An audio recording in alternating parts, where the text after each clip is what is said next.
He sat on the edge of the bridge, staring at the water below. For hours he had been fighting with his own thoughts, struggling with the weight of the pain he carried alone. His life felt heavy, broken friendships, a shattered family, and the endless loneliness that refused to leave him. He wasn't planning to end his life, but the thought didn't scare him anymore. He just wanted someone to understand his silence, someone to tell him he wasn't invisible, someone to save him, even if just for a moment. As the wind got colder, he lowered his head, whispering to himself, "Maybe I'm just tired of being strong alone." He didn't know that someone was watching him from a distance. A young woman, walking slowly on the sidewalk, noticed him sitting dangerously close to the edge. There was something in the way he sat still, silent, empty. She didn't know him. She had never seen him before, but something inside her told her she couldn't walk away. She knew that look, because she had once worn it too. Taking a deep breath, she approached him gently. "Hey, are you okay?" she asked. He didn't look at her, didn't move. He just whispered, "I don't know." That one sentence was enough to tell her he was hurting. Enough to remind her of her own dark days. Enough to make her sit beside him without hesitation. She kept her voice soft. "You don't have to tell me anything, but you don't have to be alone either." For a long moment, neither of them spoke. The silence between them wasn't awkward, it was honest. After a few minutes, he spoke softly.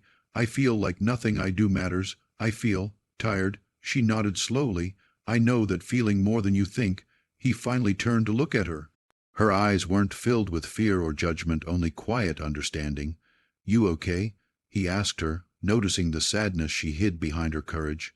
She smiled, a little broken but brave. "Not always, but helping someone else keeps me going."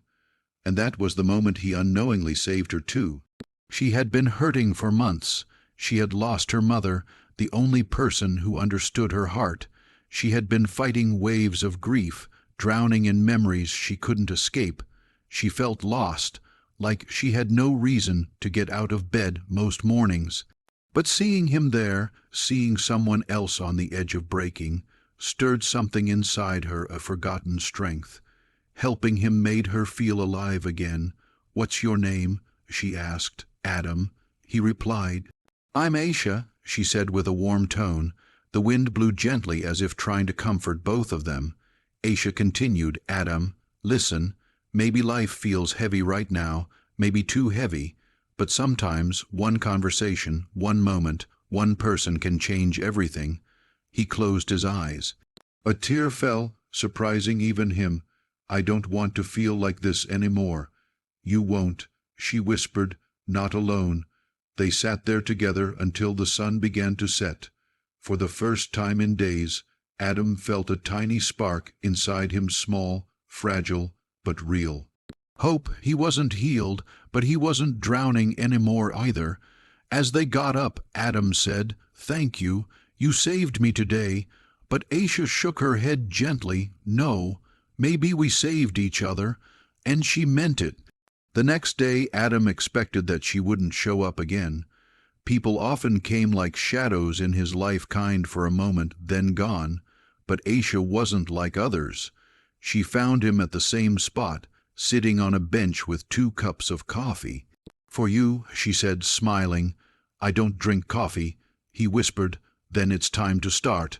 She joked lightly. That became their routine. Every evening they met. Every day they talked, sometimes about their pain, sometimes about random things like music, books, and memories of better days. Slowly, gently, they healed each other. Aisha started smiling again, real smiles, not the ones she forced. Adam started sleeping better. They became each other's safe places. One evening, Adam looked at her and said, "You know, you brought me back to life." Aisha's eyes softened. "And you brought me back to hope." Weeks later, Aisha finally told him the truth, the depth of her grief, her mother's sudden passing, her sleepless nights, her silent breakdowns. Adam listened with full attention, feeling the weight of her words. He held her hand gently. "You were carrying so much alone," he whispered. "And you?" she asked, looking into his eyes. "You were too." Adam nodded. "But now I'm not anymore." Aisha smiled. "And neither am I." a beautiful realization. They didn't talk about love. They didn't need to. What they shared was deeper than romance. It was healing. It was kindness. It was two broken souls finding light in each other's darkness. One day, Adam said softly, "You saved my life that night." Aisha placed her hand over his heart. "And you saved mine." She didn't know that her kindness that day was the turning point of his life, and he didn't know that his presence gave her the strength to rebuild hers. Two lives saved by one moment of courage. The truth of their story: sometimes God brings people together not by accident, but because they are meant to heal each other. Adam was waiting for someone to care. Aisha was waiting for a reason to keep going. They didn't plan to save each other, but life had written a beautiful destiny for them. Not everyone gets a miracle, but they became one for each other.